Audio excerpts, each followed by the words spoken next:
What is up, guys, and welcome back to the channel. And a blockbuster trade has just happened. Russell Wilson is headed to Mile High to play for the Denver Broncos. Before we get into it, though, make sure to hit that like button and subscribe. So let's dive right into this. So the Seahawks are receiving 2 first-round picks, 2 second-round picks, a 5th-round pick, Drew Lock, Shelby Harris, and Noah Fant, while the Broncos are receiving Russell Wilson and a 4th-round pick. A lot to unpack there. So, first, Russell Wilson heading to Denver. Obviously, Denver has been needing a quarterback since the Peyton Manning era.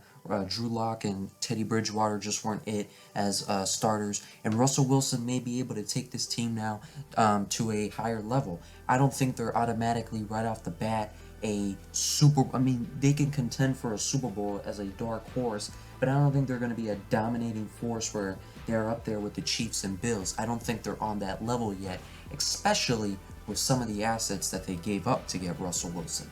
But I think they are better now than they were earlier today with Russell. So now they have Russell Wilson. So, and for the Seahawks, some may scratch their head at this saying, how can you trade a top 5 quarterback away, a guy who won you a Super Bowl, the only guy holding your team together?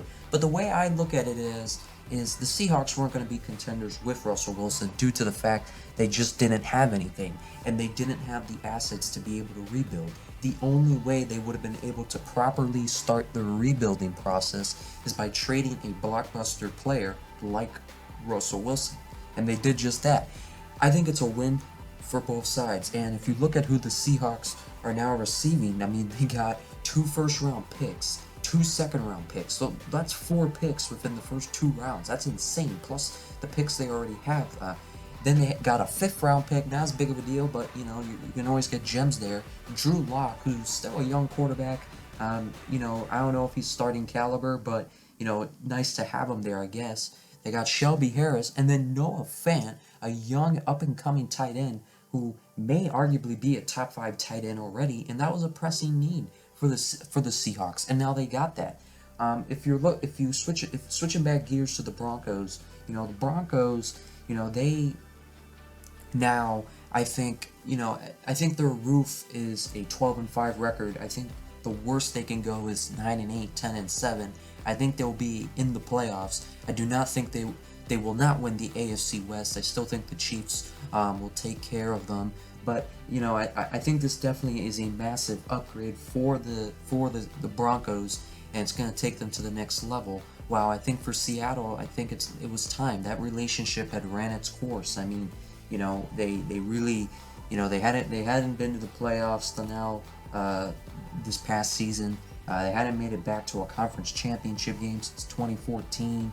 And the relationship had just grown stale. It had ran its course. And if you look at it now for Seattle, you don't really have a great running game. You don't have a good old line. And you now have a good tight end. You do have a good receiver in DK Metcalf. But you can use those 4 picks you just got for the O-line, for the running game, and to beef up the defense some more, because even the defense needs some help. So I think it's a good move all around for both sides. And it just a blockbuster trade.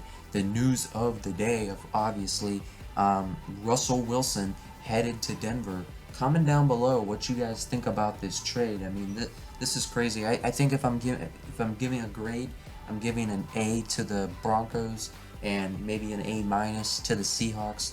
And by the way, the Broncos play the Seahawks next year in Seattle, so we're gonna see a Russell Wilson homecoming back to his former team with his new team right off the bat. And we're going to see Drew Lock go up against his former team.